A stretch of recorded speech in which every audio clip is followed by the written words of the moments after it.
దక్షిణాది అభ్యర్థిని ఉపరాష్ట్రపతి రేసులో నిలిపి కాంగ్రెస్ కి ఎన్డీఏ సవాల్ విసిరితే రాజకీయాలతో సంబంధం లేని మాజీ న్యాయమూర్తిని అభ్యర్థిగా నిలిపి ఇండి కూటమి ప్రతి సవాల్ విసిరింది. ఉపరాష్ట్రపతి అభ్యర్థిగా జస్టిస్ సుదర్శన్ రెడ్డిని నిలబెట్టే విషయంలో రేవంత్ రెడ్డి ఇండి కూటమిని ఒక్క తాటిపైకి నడిపించారని టాక్. అయిపోయింది.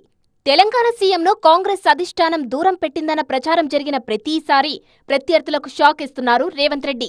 అధిష్టానంతో సన్నిహిత సంబంధాలున్నట్టు నిరూపించుకుంటున్నారు. రాహుల్తోనూ గ్యాప్ లేదని ఫుల్ క్లారిటీ ఇచ్చేస్తున్నారు. తాజాగా ఇండి కూటమి ఉపరాష్ట్రపతి అభ్యర్థి ఎంపిక విషయంలోనూ రేవంత్ రెడ్డి చక్రం తిప్పినట్టు గాంధీభవన్ వర్గాలు చెప్పుకుంటున్నాయి. ఎన్డీఏ కూటమి తమిళనాడుకు చెందిన సిపి రాధాకృష్ణన్ను ఉపరాష్ట్రపతి అభ్యర్థిగా ప్రకటించింది. దీంతో ఇండి కూటమి కూడా దక్షిణాది వ్యక్తిని బరిలోకి దింపాలని భావించింది.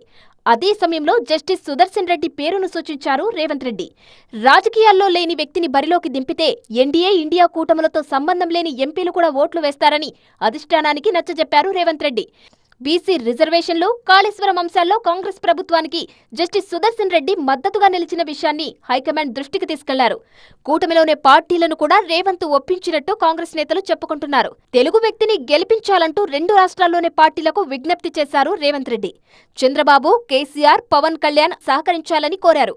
జస్టిస్ సుదర్శన్ రెడ్డిని గెలిపించవలసిన బాధ్యత మన అందరి మీద ఉన్నది కాబట్టి చంద్రబాబు నాయుడు గారిని, చంద్రశేఖరరావు గారిని, వైఎస్ జగన్మోహన్ రెడ్డి గారిని, జనసేన అధ్యక్షుడు పవన్ కళ్యాణ్ గారిని, ఎంఐఎం పార్టీ అధ్యక్షుడు అసదుద్దీన్ ఓవైసీ గారిని తెలుగు వాళ్ళుగా మన వాళ్ళు సంప్రదించి మద్దతు కూడగట్టి జస్టిస్ సుదర్శన్ రెడ్డి గారి గెలుపు కోసం పని చెయ్యాలి.